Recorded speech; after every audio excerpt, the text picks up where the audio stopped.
You will own nothing and you will be happy. I bet you've heard that phrase in the last few days, haven't you? Well, let's talk about it.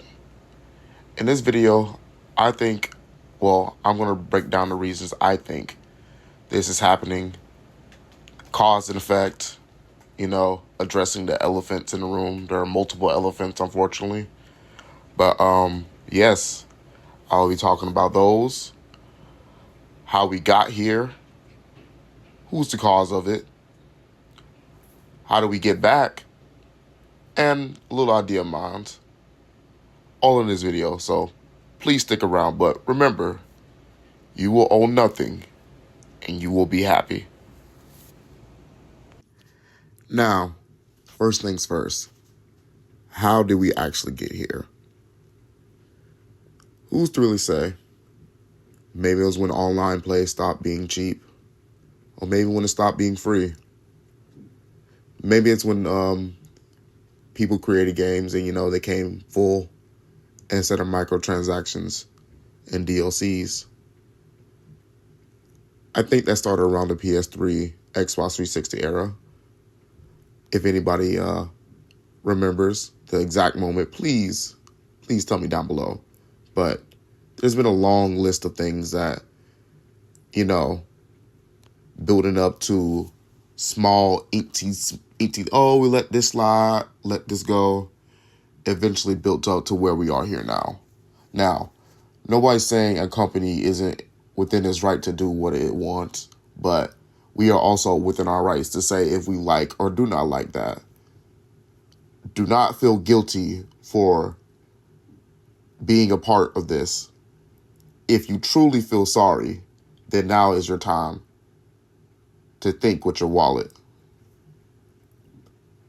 There have been multiple instances where companies are willing to back down because they realize that they work for us, we don't work for them.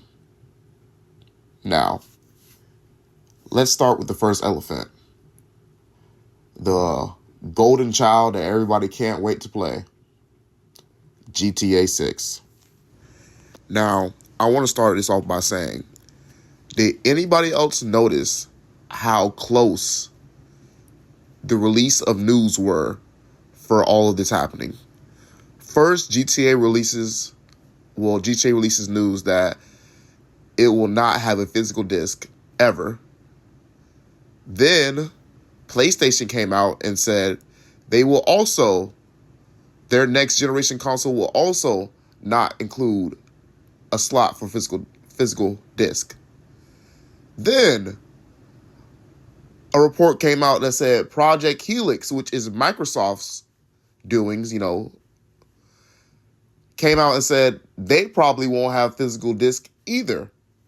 So is it just me, or did it felt like they were all talking and then they were like, okay, GTA, you do it first, and then PlayStation's going to go, and then Xbox going to go? Like, what? But besides that, the GTA situation, let's talk about that.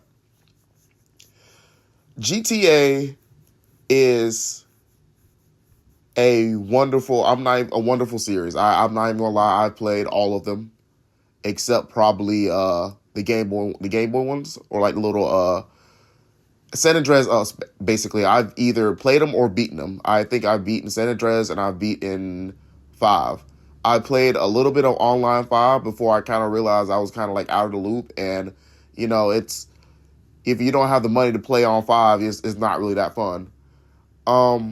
But besides that, the GTA 6 situation is kind of like showing me that there is no will to preserve their media or anything like that.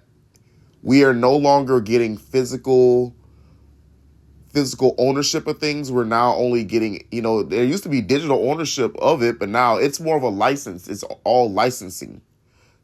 And I know that doesn't scare a lot of people, and I've seen a lot of people say, who really cares? We don't really need physical. What if, like, there is a game that's only on the PS4 and they shut the PS4 store down. I don't know if it's still up as this time recording, but if it goes down, that game's gone. And that company is like defunct. Who's going to remaster that game or like bring it to the new generation? I just can't believe this is the same company that, used to champion backwards compatibility. The PS5 is backwards compatible with most of the PS4 games.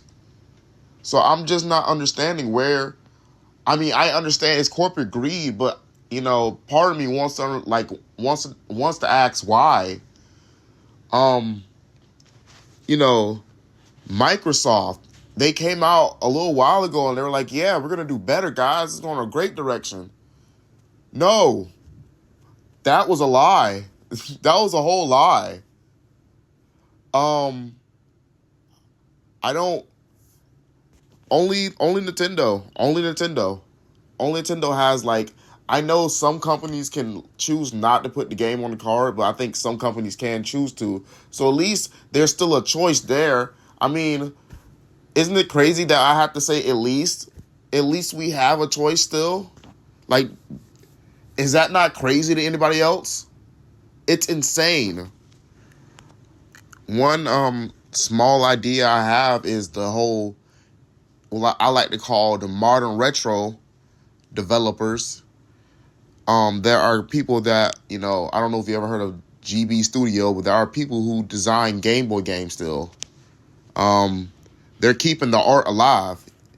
I'm pretty sure there are people that are dedicated to making demakes, to trying to get older games to run on older systems. There are people who are dedicated to trying to find the kits and make the kits to build these games on older systems. I love that idea. It keeps the system alive. There's nothing wrong with those systems. They're just obsolete by corporate standards. So, while I can't convince you not to buy every game, at least maybe I can convince you to start touching your backlogs or looking into any developers. And I know everybody says, oh, here goes the end of... No, not even my game. Go. The Mecha Chameleon, that's a great example. The Mecha Chameleon game is a great example. Just support... Give people who deserve your support. Don't give it to companies and people who do not. That's all I'm asking. And I know, collecting retro games right now is a can of worms in itself that I'll make a video on, because that's also neat. That's also another elephant that needs addressing, But if you can only collect it one at a time, or just find somebody reasonable and just wait for it, wait for that reasonable price one, I understand. But if you can't do that,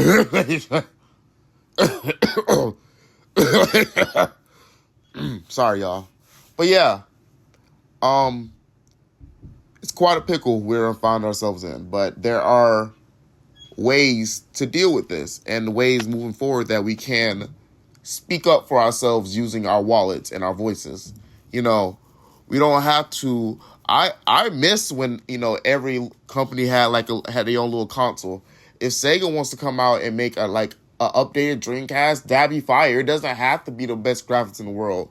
I like the Dreamcast. I like the Sega Saturn. I like the Atari. I like the Super Nintendo. I like all these things. If Super Nintendo was made the tools for people to develop their own Super Nintendo games to the public, that would be amazing. There's so many things that could be done to help the current situation. Because the reason is getting to this point because every studio feels like it takes a gajillion, trillion, gazillion dollars to make a game. And they have to make that profit back. And they will make us eat it and not themselves. If it's us or them, they're going to choose themselves always. But my point is, to wrap this whole video up, is that think smart. You don't have to miss out on every game. Just if you do enjoy it, still let your voice be known and speak other ways. If you're gonna buy GTA, I might as what could you do? Discontinue your PSN. That's one thing you could do. There's other things you could do. For Microsoft, you could let go of Game Pass. There's ways we can hurt these people. Endlessly tweeting, they do get tired of that. If we show support to the Nintendo cartridges, Nintendo Switch cartridges, Nintendo 2 Switch cartridges, my bad. If we so support the ones that have the full game on them, they'll be more incentivized to produce more of those. There are certain things we can do. And until we start doing those things, nothing's going to change. But I will say this. I do believe we are at the beginning of the end of this era of gaming. I don't think it's the end of gaming. I think it's the end of an era. But when there's the end of an era, there is always the start of something new. And remember, you will own nothing and you will be happy. Goodbye.